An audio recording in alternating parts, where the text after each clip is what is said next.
Restez jusqu'à la fin de cette vidéo, car aujourd'hui, vous allez découvrir quelque chose de très précieux, un savoir ancien, discret, souvent négligé, mais capable de changer profondément votre niveau de protection spirituelle et de rétablir la paix là où il y avait oppression, blocage et attaques invisibles. La plupart des gens regardent la cendre comme un simple résidu, quelque chose sans valeur, quelque chose qu'on jette. Pourtant, dans la sagesse spirituelle ancestrale, la cendre n'est jamais considérée comme un déchet. Elle est la trace finale du feu. Et le feu, lui, est l'un des éléments les plus puissants de la création. La cendre est ce qui reste après la transformation. Elle ne brûle plus, mais elle porte la mémoire énergétique de ce qui a été consumé. C'est pour cela que, depuis des générations, les anciens l'utilisent avec beaucoup de respect. Ce que je vais partager ici n'est pas une invention moderne. C'est un savoir que j'ai connu auprès de mon feu père. Un savoir transmis sans bruit, sans publicité, sans exagération. Un savoir réservé à ceux qui comprennent que la spiritualité n'est pas la vengeance, mais l'équilibre, la protection et la justice naturelle. Dans la vie, il existe des personnes qui ne vous attaquent qu'au pas ouvertement. Elles agissent dans l'ombre. Elles parlent, elles souhaitent, elles projettent. Vous ne leur avez rien fait, mais votre simple existence les dérange. Votre lumière les gêne, votre évolution les inquiète. Et très souvent, ces attaques ne se manifestent pas par des coups visibles, mais par des blocages répétés, une fatigue inexpliquée, des portes qui se ferment sans raison, des conflits qui surgissent de nulle part, une impression constante d'être observé ou freiné. La sagesse spirituelle nous enseigne une chose essentielle, on ne combat pas ces gens, on ne les affronte pas, on ne les provoque pas, on se protège. Et quand la protection est bien posée, la nature elle-même se charge de rétablir l'ordre, sans que vous ayez besoin de lever la main ou de nourrir la colère. La cendre intervient exactement à ce niveau. Spirituellement, elle symbolise la fin d'un cycle négatif. Elle marque une limite. Elle dit à l'énergie injuste « Tu n'as plus d'emprise ici ».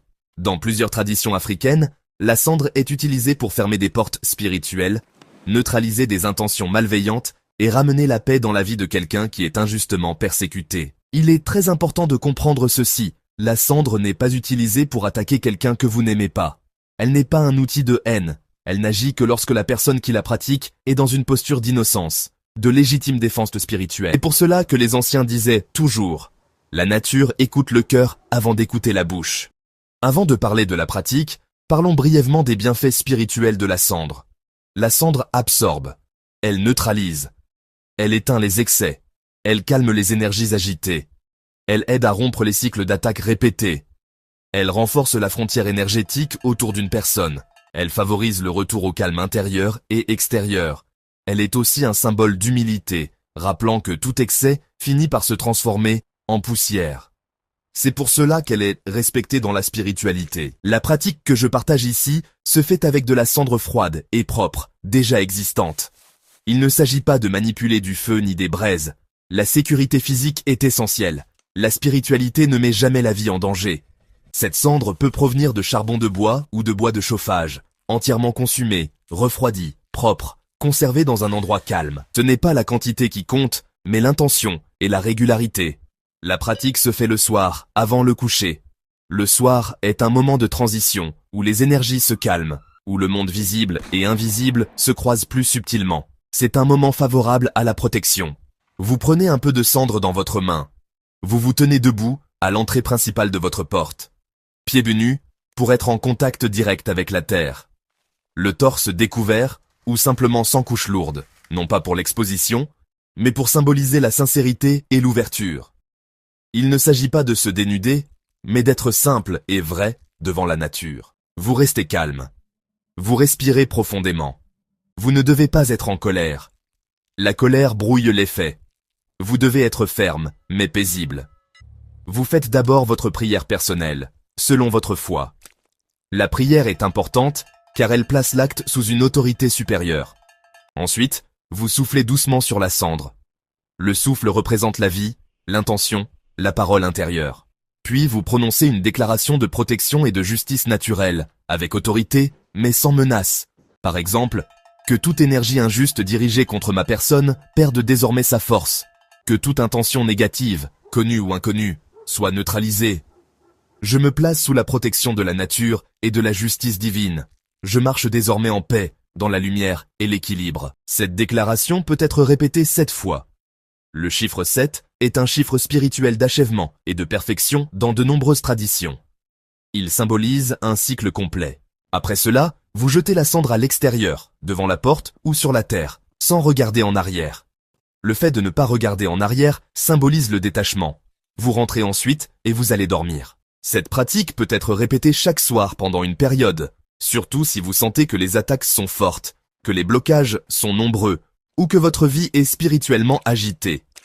Il ne s'agit pas d'une course. Chacun observe son propre rythme. Les signes que la protection commence à agir sont souvent subtils. Les conflits diminuent. Certaines personnes s'éloignent naturellement. Les pressions se calment. Le sommeil devient plus profond. L'esprit devient plus clair. Ce ne sont pas des drames spectaculaires, mais un retour progressif à la paix. Dans les témoignages que j'ai entendus au fil des années, beaucoup ont constaté que ceux qui les oppressaient perdaient simplement l'intérêt, se calmaient ou disparaissèrent de leur vie, sans confrontation. C'est ainsi que la nature agit quand on la laisse faire. Elle ne détruit pas inutilement. Elle rééquilibre. Il est essentiel de rappeler ceci. Cette pratique ne fonctionne pas si elle est faite par haine, par vengeance ou par désir de voir quelqu'un souffrir. Dans ces conditions, la cendre reste muette. La spiritualité ne sert jamais la rancœur. Elle sert la vérité et la justice. Après la pratique, certaines disciplines sont recommandées. Évitez les paroles négatives. Évitez de raconter votre travail spirituel à tout le monde. Évitez les conflits inutiles. Plus vous marchez dans le calme, plus la protection se renforce. La cendre vous apprend aussi une leçon importante.